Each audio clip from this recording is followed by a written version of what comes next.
eu me chamo Eric e eu fiz esse vídeo. Então, o negócio é o seguinte, eu já fiz esse vídeo 3 vezes. Essa é a minha 4ª vez fazendo isso. 4ª vez. Então se estiver ruim, honestamente, foda-se. Eu fiz isso só por diversão e porque eu realmente queria fazer algo assim. Eu não tenho experiência fazendo vídeos pro YouTube, vai ser tudo amador, mas eu espero que tu possa aproveitar esse...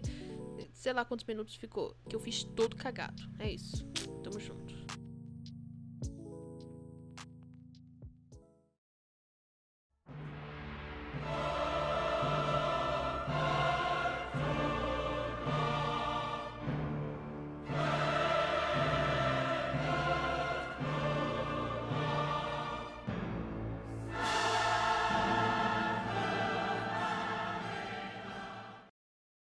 Yoon Lee, todos nós o conhecemos, todos o amamos. Ou não, se você não sabe quem ele é. Basicamente, Yoon Lee, ou Gemma Please, Vito, etc., é um artista e youtuber que infelizmente se aposentou há pouquíssimo tempo. Mas esse vídeo não é sobre isso. É sobre uma coisa que eu notei enquanto eu via um dos álbuns de Yoon Lee, chamado Bons Tempos. Bom, primeiramente, eu quero dizer que eu sou fã carteirinha do Vito, desde meados de 2028, por aí. Então, quando Bons Tempos foi anunciado, eu tava muito ansioso pra ouvir. E, rapaz, eu fui surpreendido com esse álbum. A história é maravilhosa e certas músicas são bem emocionantes e me dão uma vibe que eu só posso escrever como... infinita. Logo vocês vão entender. Ouvindo essa obra de arte chamada Bons Tempos, eu me deparei com semelhanças, com letras e sentimentos que eu já tinha ouvido em outro lugar, em Bonda, de todos os lugares. Certas coisas no plot do álbum e nos personagens me fazem acreditar que ambos têm algum tipo de conexão. E cara, eu recomendo muito ouvir Bons Tempos e até mesmo a tetralogia de Bonda. Tetralogia? Assim que se fala? Ou 4 já conta como saga? Não sei, independente. Ouvi eles antes de ver esse vídeo pra não estragar a tua experiência de ouvir eles pela primeira vez. Então, para você entender o meu ponto de vista mirabolante e infalível, eu vou dividir o vídeo em 3 partes. A história de Bons Tempos, a história de Bonda e as semelhanças. Então, ó, já vou avisando que às vezes eu fico tão obcecado por algo que eu posso levar as coisas um pouco longe demais. Então, se as minhas explicações e teorias não fizerem sentido, eu me desculpo já. Eu realmente só quis fazer isso por diversão e meio com um processo de luto pelo Yoon Lee. Fly high, my brother, sempre em nossos corações. Mas enfim, vamos começar pela história de Bons Tempos, do nosso querido Washington Bons Tempos da Silva. Quando a noite vem, eu sei que você vai pensar no seu querido bem, escrever no diário o nome doce de alguém. Bons Tempos é um álbum com 10 músicas que contam uma história em ordem. Tudo começa com o nosso protagonista, que eu vou chamar de Washington. Vive em uma cidade pacata por meados de 1950 a 1960. Quando a noite vem, ele acaba conhecendo uma menina do baile da escola. Fica fascinado com ela só pelo jeito que ela dança, dizendo que até o sorriso dela vale mais que ouro. E essa menina, que é muito linda aliás, é praticamente disputada no colégio dele. Todos os meninos querem ela. Mas o Washington, ele é só mais um na fila. Ele descreve seu diário, seu desejo de beijar e ter ela só para ele. Mas é só um desejo bobo, conto de fadas. Em Oxford Shoes, que eu amo essa música, ele até pede ajuda pro Cupido, pedindo pra ele atingir ela com uma flecha, mas ela simplesmente desvia de todas elas. Até que nosso querido Washington finalmente toma coragem e, em Twist, durante uma dança Twist, que era uma dança bem famosa na época, ele pede a mão dela e ela aceita. Eles finalmente começam a namorar. Era só conversar com a menina, mano, não precisava ficar se momentando, seu burro. E eles namoram por um ano inteiro, mas em American Dream, a menina expressa que tem um sonho de ser uma dançarina famosa de TV, o que deixa o Washington meio preocupado. Mas, por mais preocupado e até mesmo egoísta que ele tenha se sentido, ele diz pra ela seguir o sonho dela, mas pede gentilmente pra ela não esquecer dele mesmo após a fama. E ela acaba partindo da cidadezinha em busca de fama, acabando, infelizmente, o namoro dos dois. Mas a vida do nosso Washington continua. Ele cresce e ela também. As telas das TVs ao redor do mundo logo se acendem com uma imagem da nossa menina tão conhecida, finalmente tendo o que ela tanto queria, a fama. Mas o nosso protagonista também não para por aí. Para afogar as mágoas de ter se despedido da única mulher que ele já amou na vida, em Um Certo Alguém, ele começa a viver uma vida de solteirão, alegando que já namorou mais de 100 vezes e quase se casou com mais de 3, mas nada tira ela da cabeça dele. E por mais que ele esteja feliz com o sucesso dela, ele diz que até largaria essa vida de mulherengo se significasse ter ela de volta, mas isso nunca acontece. A vida continua e ele já atingiu a vida adulta. Ela com certeza não vai mais voltar. Agora, tudo o que resta dela são lembranças antigas, playbacks. Eu ouso dizer que ele cai na bebedeira, ou pelo menos que frequenta muitos bares, talvez no final do dia ou nos fins de semana, pois diz que jurou ter visto ela em um desses bares. Ou talvez ele só estivesse sonhando. A verdade é que, na minha opinião, parte dele se arrepende muito de ter apoiado ela no sonho de ser famosa, de ter deixado ela ir embora. E esse sentimento só piora quando ele recebe a terrível notícia de que ela, a mulher que ele mais amou nesse mundo, faleceu. Em Amiga Fiel, ele lamenta a morte dela. É como se o mundo dele parasse de fazer sentido. Por mais que tenham se passado anos e anos, por mais que ela até tenha encontrado outro homem pra amar, ele nunca parou de esperar por ela. Mas agora, tudo acabou, e ela nunca vai voltar. Não importa se ele esteja disposto a continuar esperando. E tem uma frase na música que sempre me faz pensar: que raiva que isso me dá, não conseguir te reconquistar.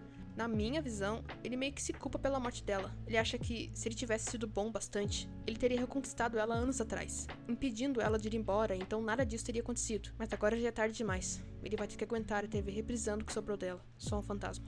Televisão é uma das minhas favoritas. Anos se passaram desde a morte precoce de sua amada. Agora, já velhinho, ele passa as tardes e noites de sua vida pensando nela, procurando por ela. E essa música, na minha opinião humilde, é uma das mais tristes que eu já ouvi. Talvez não do mundo, mas duvido assim. Só perde óbvio pra tipo Memórias ou Flores de Outro Carnaval. Enfim, eu acho ela de quebrar o coração. A letra inteira dela, cada frase é uma facada no coração, tá ligado? Esse ato dele esperar a hora dele chegar só pra reencontrar com ela é absoluto cinema. Posso até tá velho, mas eu lembro que é paixão. Às vezes, eu acho que eu te vi na televisão. Às vezes, eu acho que eu te vi na televisão, me faz querer me jogar no chão e chorar. Eu grito, eu pulo, eu chuto, tá ligado? É uma frase que mexe comigo, mesmo eu nunca ter experienciado nada do que ele experienciou. Televisão só não é a minha favorita porque Raise My Hand existe. E é pra ela que a gente vai agora. A vida dele foi muito sofrida. Agora, no fim de sua vida, perto da morte, tudo que ele quer é se reencontrar com sua amada na vida após a morte. Ele estava esperando por esse momento há muito tempo. E tudo que ele quer agora é ir pra casa e pra onde ela está. Essa música é uma lapada na cara. Ela tem um sabor único. Além de que tanto o beat quanto os vocais são angelicais. Eu não sei como o Vitor acha esses corais, eu imagino que sejam no Fiverr, mas ficou perfeitinha, sabe? O coral dá esse ar angelical, esse ar de vida após a morte, como se fossem os próprios anjos cantando e acolhendo eles. O piano também, astronômico. O Mano Hakuyo sempre amassando no piano e guitarra, velho. Em Sombra e Máquina do Tempo, ele também amassou muito, mano. O piano dá um toque a mais e deixa ela com essa vibe de música de encerramento também. Quer dizer, ela tá encerrando o álbum, né? Com chave de ouro ainda por cima. E tem algo mais pessoal na música que fez com que fosse minha favorita. Músicas com a frase Take Me Home ou coisa parecida são sempre especiais pra mim. Porque músicas que tem essa frase sempre falam de algo profundo. Pelo menos as que eu ouço, né? E o contexto dessa música também é profunda. Depois de anos de sofrimento, tudo que ele mais quer é morrer. E esperar que ele se reencontre com ela após a morte. E ele encontra. Ele realmente encontra. Pega a minha mão, me guia do outro lado. Eu sei que você entende muito mais que eu. Nossa ligação já teve 1000 passados. O fim é o começo. Isso já aconteceu. Algo neles, no Washington e na mulher, diz que essa não é a primeira vez. Eles já passaram por isso. Não importa quantos anos eles fiquem longe um do outro, eles sempre vão voltar um pro outro. O fim é na verdade o começo, porque isso já aconteceu. Tudo isso não passa de um loop. E é aí que eu te pergunto, tudo não soa um pouco familiar?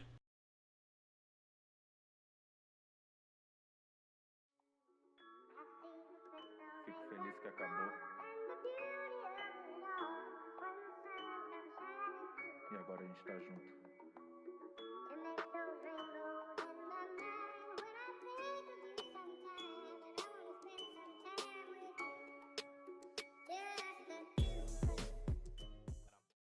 Júnior é um rapaz jovem que, desde o começo, já demonstra uma personalidade misógina e teimosa. Primeira vez que a gente conhece ele no shopping, ele já revela que tem problemas pra sair com mulheres, chegando a implorar a Deus por ajuda. E Deus concede a ele seu desejo. Júnior canta agora sobre como ele ficou popular com a mulherada e vive saindo no shopping com elas, gravando TikToks e fazendo vucu-vucu em banheiros do Bob's e girafa do shopping. Mas claro que não vai ficar por aí, porque ele acaba se cansando disso. Júnior nota que não é isso que ele quer pra vida dele, e acaba descobrindo que também nem gosta tanto assim de mulheres. Na verdade, ele odeia mulheres. Como eu disse, o Júnior é meio misógino. Ele não sabe o que essa palavra significa, mas ele gosta de como soa. Eu sou misógino. Eu sou misógino. Então nos é introduzido o par romântico do Júnior, o Robson. Tu é gay é a melhor forma de descrever o Robson. Ambos são amigos de longa data, eu ouso dizer. O Robson é muito gay, e todo mundo sabe disso. É muito óbvio, até porque eu nunca vi um homem hétero usando camisa da Renner escrita #Hans, só dizendo. Tá, Robson é gay e tudo mais, mas tipo, sim, foda-se. A verdade é que Júnior também é. Ele nota que gosta do Robson, e o Robson gosta dele também.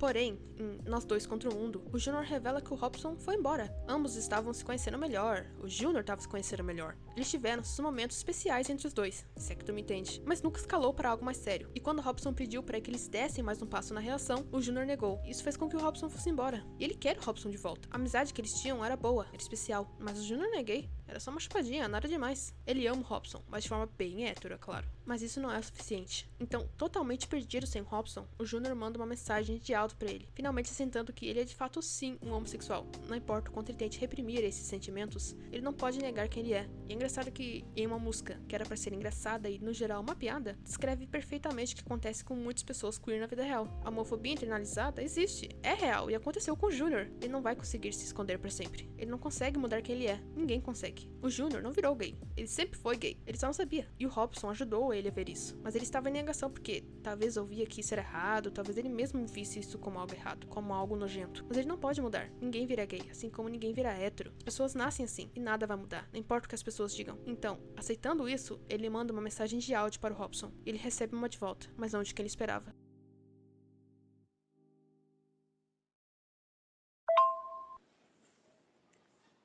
Oi, Júnior. É a Gleice, a mãe do Robson. Ele sofreu um acidente saindo do trabalho ontem e foi terrível.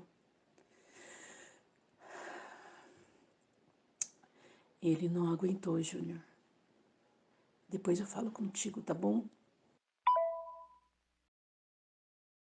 Robson é uma das minhas favoritas de todos os Bondas. A pessoa que ele mais amava morreu. E o pior de tudo, ele não pode revelar pro Robson que sentia a mesma coisa. Agora, tudo que sobrou é um sentimento de raiva, dor, ressentimento e culpa. Culpa por não ter se aceitado antes. Culpa de não ter dito aquilo antes. Se ele tivesse, talvez o Robson ainda estivesse vivo. Tudo que ele queria era voltar no tempo e salvar o Robson. Essa música tem uma das melhores letras dos Bondas. Ela é genuinamente boa e tem um peso nela se souber o contexto. E novamente, o vídeo descreve bem o que as pessoas queer sofrem na vida real. O Junior ficou com tanto medo de ser julgado que reprimiu aqueles sentimentos, até que fosse tarde demais. Agora, não tem mais volta. Ele vai ter que viver a vida dele sabendo que falhou com a única pessoa que realmente entendeu ele na vida, Robson. Eu não acredito ainda, cara. Eu não acredito ainda que o Robson simplesmente se foi pra sempre. Eu não tenho mais nada. Se eu pudesse, eu daria o mundo pra ficar com ele de novo, cara. Eu faria de tudo pra ter mais uma chance de trazer ele de volta e ficar com o Robson mais uma vez. Pelo amor de Deus, Deus, me envia um sinal. Me diz que tá tudo bem. Eu não quero mais comer mulher. Eu só quero o Robson. Oi, Junior. Quem tá aí? Sou eu, Eu quem?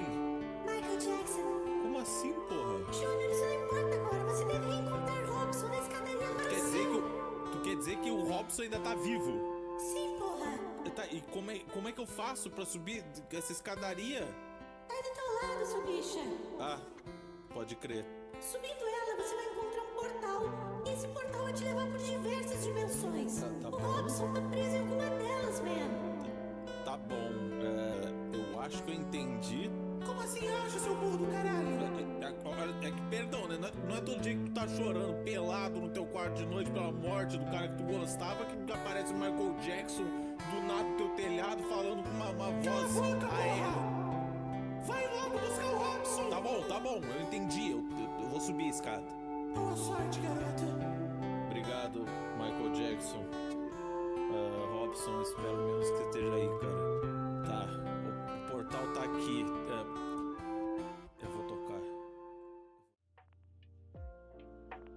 E agora, o Junior está sozinho, tentando lidar com esse luto. Ele implora a Deus por uma segunda chance. Ele implora pelo Robson. E Deus ouve ele. Nesse universo, Deus é Michael Jackson, por alguma razão. Mas, independente da forma do Todo-Poderoso, Deus diz pro Junior que ele tem uma missão: encontrar Robson no céu. Mas, para chegar até ele tem que passar por portais. Portas que se abrem para ele, puxando e forçando ele a viver vidas diferentes, onde ele faz tudo e nada ao mesmo tempo. Todas as músicas presentes nos 3 Bondas são os portais e vidas que o Junior viveu. Ele continuou durante vidas e vidas, passando por cada sufoco, cada merda, morte, sangue, choro, tudo em sua busca eterna pelo Robson, até finalmente chegar nele. Uma vida eu traficava, mas negócio não era bom. Prefiro ficar em casa, curtir essa com você, Robson. Descendo a escada lá do céu, me pergunto de onde vim.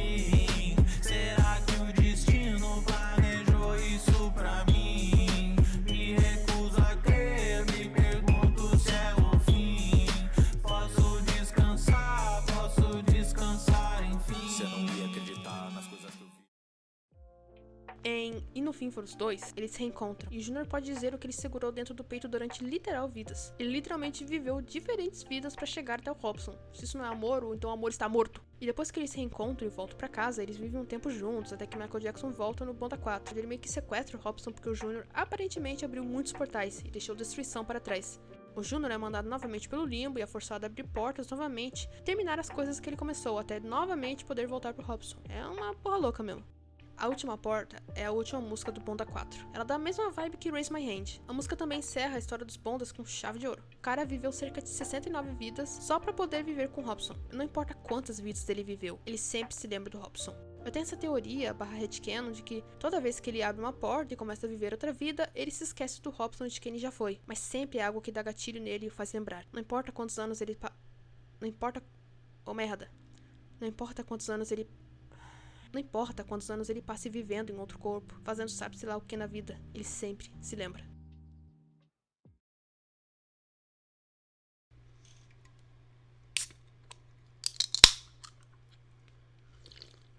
Eu não sei qual das ideias veio primeiro, porque aparentemente, Bons Tempos já estava em produção desde 2022, o ano em que o Bonda 1, 2 e 3 saíram. Então assim, um inspirou o outro, mas eu não sei ao certo qual. Se pá, o Vitor tava com essa ideia na cabeça, pôs em prática com o Bonda, gostou e decidiu levar pra frente um álbum sério e autoral. Ou não tem nada a ver uma coisa com a outra e o Luzum Lee tá mexendo com a minha cabeça. Independente da minha opinião, é indiscutível a semelhança que ambos têm. E se tu ainda quer discutir, eu decidi analisar, por 3 minutos e contando, as similaridades entre A Última Porta e Raise My Hand. Já no começo, presta atenção, já no começo de A Última Porta tem o trecho: Robson, parece que não foi dessa vez que eu te vi dançar, que eu pude amar. Literalmente tá escrito aqui com todas as letras que parece pro Junior que ele já conhece o Robson. Ah, mas é ele que talvez ele esteja falando das outras vidas que ele viveu quando tava em busca pro Robson. Olha, pode ser, mas, como eu disse, eu acho que uma coisa inspirou a outra. Ou também não tem nada a ver e foi só uma coincidência. Talvez o Vitor tenha até falado sobre isso na live quando o Bons Tempos saiu. Eu não sei porque infelizmente eu não vi a live. Mas pra mim, esse trecho só confirma o que eu disse. Porque Bonda saiu em setembro de 2023 e ele já tava com Bons Tempos planejado nessa época.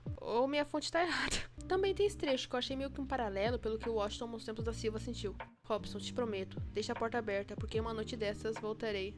O Washington ficou esperando a vida inteira, na esperança de que ela voltaria, mas ela nunca voltou. E o Junior fez questão de dizer pro Robson não perder a esperança. Tipo aquela cena do Fullmetal que o Ed fala pro outro não perder a esperança, que ele vai voltar, tá ligado? Porque ele vai sim voltar.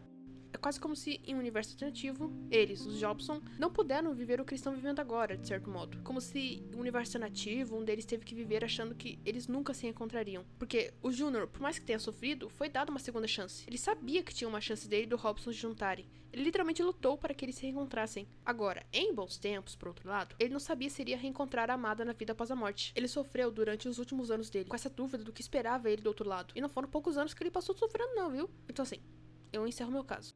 Eu poderia dizer que Bons Tempos foi apenas mais uma vida que o Junior viveu na busca eterna pelo Robson, mas sei lá, não me parece. Eu diria que ou é um universo alternativo, ou duas pessoas totalmente diferentes que tiveram uma história parecida. Mas eu acho que o universo alternativo é mais legal. O plot em si é parecido, sabe? Mas que eles não tenham tido as mesmas oportunidades. O Junior viveu dezenas de vidas, lutando pelo Robson. Ele nunca parou de buscar pelo Robson, ele foi atrás do Robson. Já em Bons Tempos, o Washington viveu somente uma sufocante vida, na esperança de que ela voltaria. Não é que ele não tenha lutado por ela, ele só não podia fazer muito. Ele não teve um deus para abrir portais para ele trazer a menina de volta. Ele só tinha um amor incondicional e uma centelha no coração que, mais que anos tenham se passado, nunca apagou. Ele nunca fechou a porta dele. Ela continuou aberta, mas ela só nunca voltou. Então é meio que um universo em que tudo tenha dado errado e outro que tudo tenha dado certo. No caso, o que deu errado é o do Washington e o que deu certo é do Junior e do Robson. Por mais que ele tenha se reencontrado com ela na vida após a morte. Pelo menos isso, né? Um final feliz. Eu diria que são quase 13 lentes de um final feliz, entenderam? Eu acho que eu podia ter elaborado um pouco mais minha tese, mas é que eu fiquei tão animado no começo que eu acho que a minha teoria meio que se quebrou no meio. Mas eu tô feliz com ela. Independente se o Vitor ver isso e falar, tipo, mano, cara, nada a ver, irmão. O vídeo mais bosta que eu já vi na minha vida, se manca e se mata. Bonda, por incrível que pareça, tem um significado importante pra mim. Assim, eu vou explicar do começo, preste atenção. Eu tenho vários personagens originais, personagens que eu criei do zero, da minha cabecinha mesmo. Alguns são personagens que eu criei por fandoms já existentes, animes, filmes, desenhos, etc. E outros têm seu próprio universo original. Tem 2 personagens específicos que eu criei que têm um significado muito grande pra mim. Eles realmente são muito importantes pra mim. Pensa assim, quando tu é uma pessoa meio lelé da cookie igual eu, tu tende a passar por muitas fases ruins na vida. Todo mundo passa, na verdade. E quando tu se tem algo pra se apoiar, independente se é uma série, um livro, músicas, ou até mesmo personagens que vieram da tua cabeça, tu tende a se pegar a isso muito fácil. Meus personagens estão sempre comigo, porque eles estão aqui, ó, na minha cabecinha. Como o próprio Vito disse no documentário de 13 Lentes, em um momento que eu não lembro qual, focar em outras coisas em momentos ruins pode te ajudar. Geralmente é o que eu faço. Eu foco nos desenhos, na escrita, e elas sempre envolvem meus OCs. Então, às vezes eu tô consumindo algum tipo de mídia e eu acabo me lembrando dos meus personagens. Com Bonda não foi diferente. A história do Júnior me pegou muito desprevenido, porque eu realmente acho ela uma história boa e bonita e emocionante. Eu imagino esses meus dois personagens na história do Bonda, até porque eles têm semelhanças pequenas assim na história. A questão de não querer aceitar os sentimentos e quando ele finalmente aceita, o outro morre de um jeito terrível. Ambas histórias têm isso. Então, quando eu ouvi Bons Tempos e vi que tinha uma semelhança à Bonda, eu consequentemente botei os meus personagens no lugar. Isso faz com que a mídia que eu tô consumindo fica, tipo, 13 vezes mais interessante pra mim. Porque tem algo meu ali, mesmo que seja só na minha cabeça, mesmo que seja só algo que eu entenda. E o pior é que a história do Leonardo, o meu personagem, é mais parecido com a de Bons Tempos do que com a do Bonda. Porque o Leonardo fica se remoendo, se perguntando se ele vai poder se encontrar com o amado dele na vida após a morte. Ele, mas que vive no universo mágico, não tem Deus pra trazer o outro de volta. Ele vai ter que viver na esperança de poder reencontrar ele no limbo. Então eu sinto a lore do Bonda e Bons Tempos no âmago, na veia mesmo. Porque eu tenho algo de minha autoria que é bem similar. E é por isso que eu decidi juntar duas coisas que eu gosto muito com outra coisa que eu gosto muito, os meus personagens. A única razão de eu fazer esse vídeo é pra falar dos meus personagens. A pegadinha malandra. O vídeo fica por aqui, né? Eu agradeço de coração por ter assistido. Essa é a minha primeira vez fazendo algo desse tipo, então eu tô muito ansioso com a repercussão. Eu sempre quis fazer vídeos de review sobre coisas que eu gosto. E o Vítor sempre falou sobre fazer vídeos sobre as coisas que ele gosta, independente do que os outros pensem. E eu decidi seguir essa filosofia, se é que eu posso chamar assim. Caso esse vídeo ganhe um pouco de repercussão, eu vou fazer outros vídeos. Vou tentar. Mais uma vez, obrigado por assistir. Tamo junto.